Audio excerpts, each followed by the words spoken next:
Hello everybody, and welcome back to the coolest dog training channel right here on YouTube.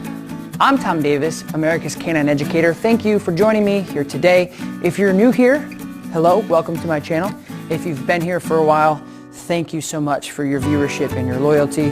Mwah. So today we have a very exciting video. Want to know why? Because I'm working with a baby bear. That's right, a 17-week-old baby bear came into our facility. It's not dog training anymore, people, it's bear training.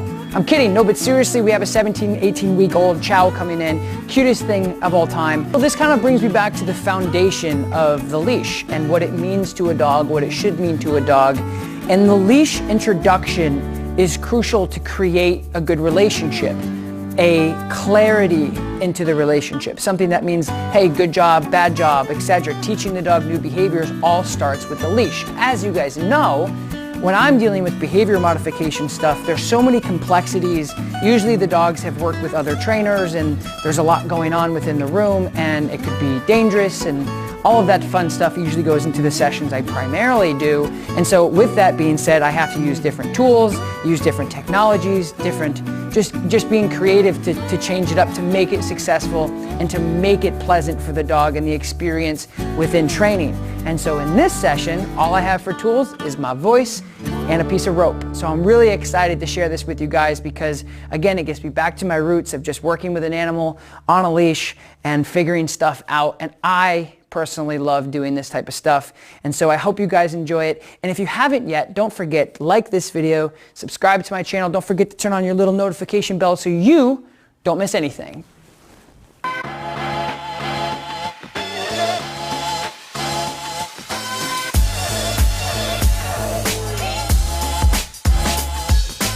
Hey guys, my name's Tom. I'm going to be helping you out today. Yes, we've seen you many times on YouTube. Cool. Cool.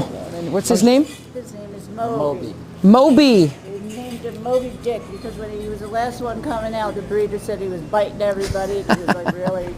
So let's go over basic leash pressure. Okay. So the foundation of the training that we're going to be doing is going to be leash pressure involved. So that's going to be your yes and your no, your good and your bad. Okay. So we're going to teach him how to understand the principles of leash pressure. Awesome. Yep. And then from there, we'll be able to teach him whatever we want. Okay? Does that make sense? That makes sense. Cool. Yes. We'll switch over just to a regular leash here. And we'll see how he does. You guys can actually have a seat. And I'm going to do some of this work now. And again, just teaching him a pressure release system, leash pressure, whatever you want to call it. The point is I want him to understand that when the pressure comes on to the dog, that they should be changing their behavior. All right, so that leash pressure I was telling you about, shake it off, dude. He's going to come out. Moby, come. Pressure. Pressure. Yes. Yes, good job. Well done. So you see that application of pressure? He kind of bucked a couple times. That's a little bit of pushback, like, I don't want to, that's all. And then once he realized, he turned to me, pressure shut off, and I rewarded him verbally.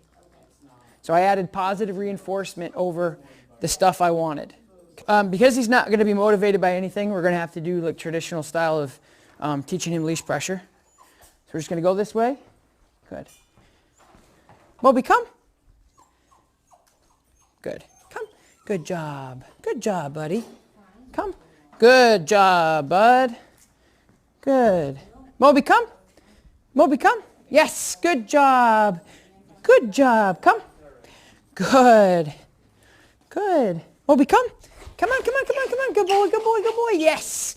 Good. Well done.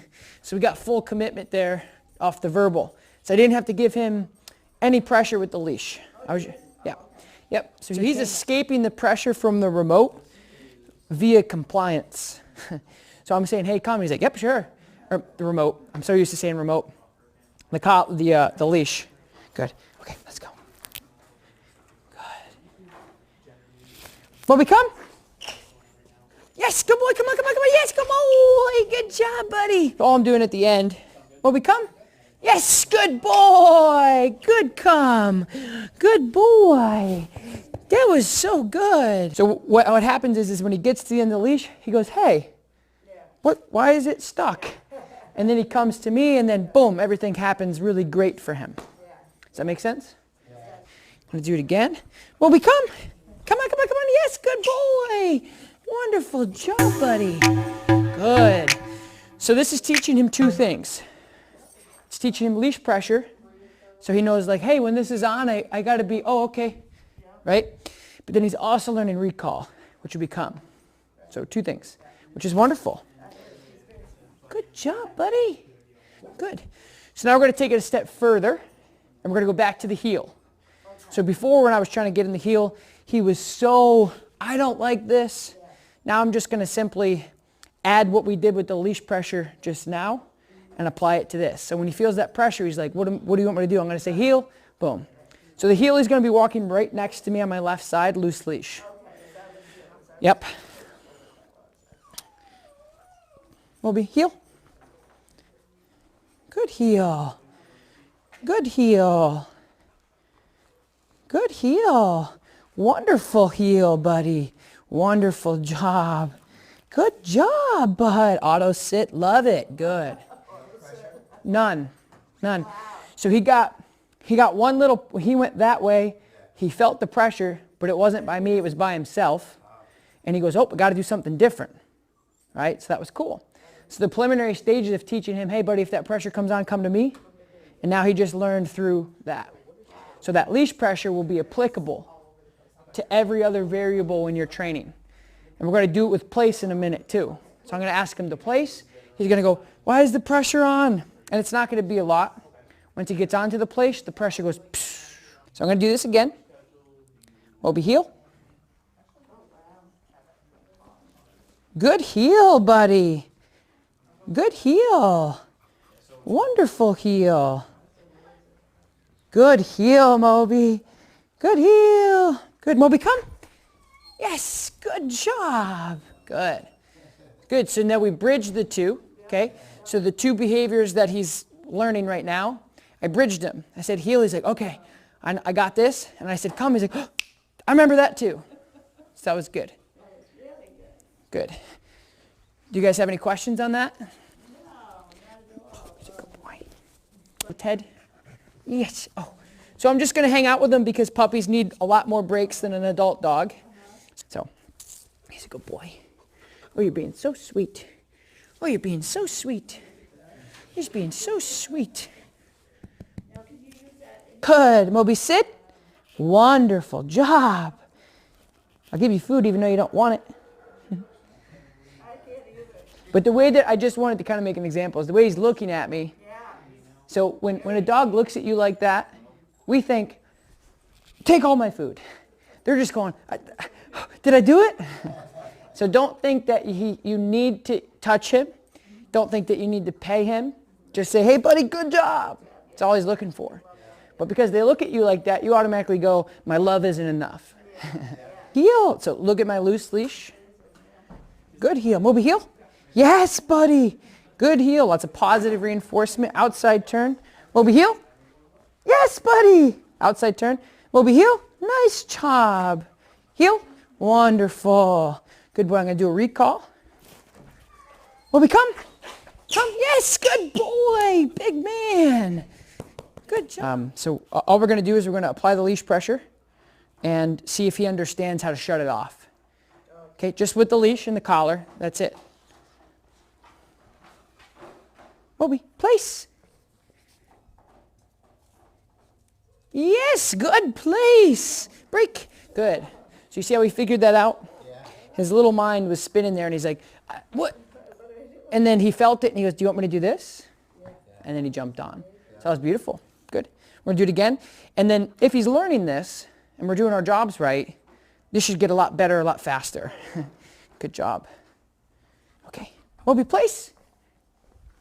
Place. Yes, good place. Good. Place. Yes, Moby, sit. Good. So see how I use my leash pressure to navigate his behavior with his body. He came off, I put the pressure on, and just like a horse, he goes, good. And then it goes, and then it released. It doesn't matter where you put it. So we're doing so much stuff with him right now. Teaching him the leash pressure, we're teaching him place, we're teaching him come, we're teaching him heel, and we're also teaching him break. So break is a really, really nice command to have in any dog, but it's huge in puppies because you want to be able to teach them how to shut that off. Say, hey buddy, good job, break. Just like recess with kids. When we say break, that means he can disengage and we then follow him around within reason, right? So that's going to teach him, okay, you're done. Because we don't want to have a gray area. Are you tired, buddy? We don't want to have that gray area to say like, hey, he's done it in our head. And then he gets off and we're like, hey, good job. Because then he's made the decision to say, okay, I'm done. Do you understand? So we have to control. Yeah. It's like, hey, buddy, do your homework. Does one problem and then walks away. You're like, well, not only is he not doing his homework, but he's then learned that if he just wants to stop doing something, he just walks away because you didn't say anything. So we're going to teach him that. So I'm going to use my leash pressure that we developed to teach him what break is and all that stuff. So we're going to collaborate all this together.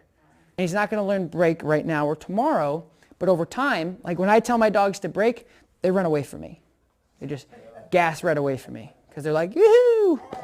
Just like I used to do the kickball field in 5th grade. Recess! See ya! Right? But just being able to compartmentalize and decompress and work and pay attention and okay, go to Disney, all that stuff. Making sure that you're the gatekeeper. You don't want the dog to say whether or not, okay, we're going to go here and then we're going to do this because then you have that really lopsided relationship. That's not good. Moby heel. Moby place. Yes. Moby sit. Good. Okay, break. Yay. So we actually did 4 because I did the sit. So we're going to turn. Good heel. Moby place. Yes. Moby sit. Nice job, buddy. And we get a distraction walking by. He's stimulated. He's excited to see Zach. But he's like, but I think I should do this instead. Hardly. So there, catches him. Just pull him right back up. Moby sit. Good. And that's important to understand that it wasn't so much like, I don't want you off this because it doesn't matter. But it actually does because I told him, hey, buddy, this is what you have to do. You cannot make those decisions because that's the busy road and that's the squirrel. Zach was the squirrel. You're sitting there having a conversation. You say sit, and all of a sudden, boom, he takes it, whoop, right? So you have to make sure that if I ask you to sit, it's not because I want you to sit and ruin your fun. Like when he got off to see Zach, it's not going to be a big deal if he runs and sees Zach, but out there it will be. So you have to make sure we're consistent with what we're asking. Well done. Very good. So him and I are done. We're good. We're on the same page. So he's where he needs to be with me. So now you guys have to do it. And I would like you guys to be consistent with where he's at. So we're going to keep him on our left side. So sit him on the other side. Good. It's okay. Good. Okay, so just to that side of the room and then back. So release your pressure. Put your arm down. Good. Yep, you can also choke up on your leash to eliminate that. Place. Place. Place, Moby. Now you can give him a little pressure with the leash. Then release. Good place. Make sure, and then, see, it's a lot. I make it look a little easier than it is. Let me see it for 1 second. I want to just show you the timing of what I want you to focus on. And this is very difficult. You're not doing anything wrong. You just don't know how to do it yet. It takes trust me, it takes a long time. But remember that if and when we do need to apply pressure to the dog in any way, shape, or form, we have to make sure, if it's verbal, physical, whatever, body, we have to make sure that when they do the right thing that we want them to do, we turn that pressure off. Yeah, good job. So make sure that, like, if you, like right there when you said place and he needed a little pressure, place, and then right when he steps on there, release, to let him know that's what I wanted you to do. Does that make sense? It does make sense. Just gonna, it's not quite as easy. It's timing. Timing. It's so much. It's so much. So I'm just going to show you really quickly. Okay. Moby heel. So right there, look at my wrist. Not, like completely off. And I'm saying, good heel, buddy. Good heel. I'm going to set him up for success. I'm going to turn. I'm going to go towards the place. Moby place. Yes, good place. Pressure, sit, wonderful. So it was one little, when he tried to jump off the other end, just almost like a horse backing him up. Like this. Good. And just letting him know, like, I know you want to get off, but you got to listen to me, buddy. Okay. All right, guys, that's a wrap. Thank you so much for watching this video.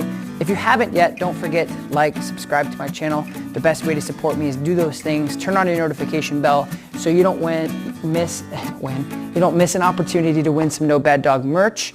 Again, to win that stuff, all you have to do is leave a comment below within 3 hours of this video being published. I'm Tom Davis, America's Canine Educator. I will talk to you next time. Peace.